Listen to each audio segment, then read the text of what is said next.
Граѓаните кои поднеле барања за помош како материјално необезбедени во услови на корона криза да достават податоци за своите трансакциски сметки, повикаа денес од Центарот за социјална работа во Гостивар. Службите објаснија дека претходно овие податоци не биле определени како задолжителни во документацијата, па речиси никој од барателите не ги доставил. Сега, согласно новите насоки од Министерството за труд и социјала, неопходно е тоа да се направи за да може да се комплетираат апликациите. За овој вид на помош досега во Гостиварскиот центар се пријавиле околу 500 лица. Ние сега зборуваме за тие луѓе што имат поднесени документи за овие 2 месеци. Се зборува за 2 месеци, може рокот да се продолжи, тие пак ќе примат, ќе бидат на евиденција и ќе примат.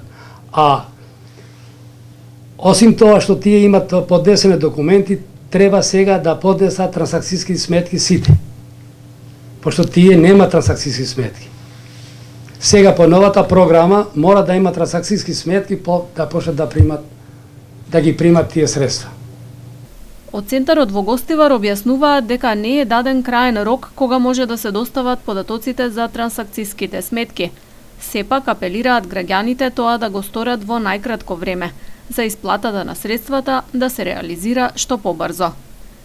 За добивање на минимална гарантирана помош, материјалната необезбеденост на семејствата ќе се утврдува врз основа на вкупните просечни приходи на сите членови на домаќинството по сите основи, сметано од последниот месец.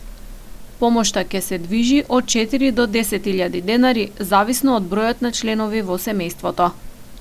Корисниците на ова право ќе остварат и паричен додаток од 1.000 денари за дел од трошоците за електрична енергија за месеците април и мај.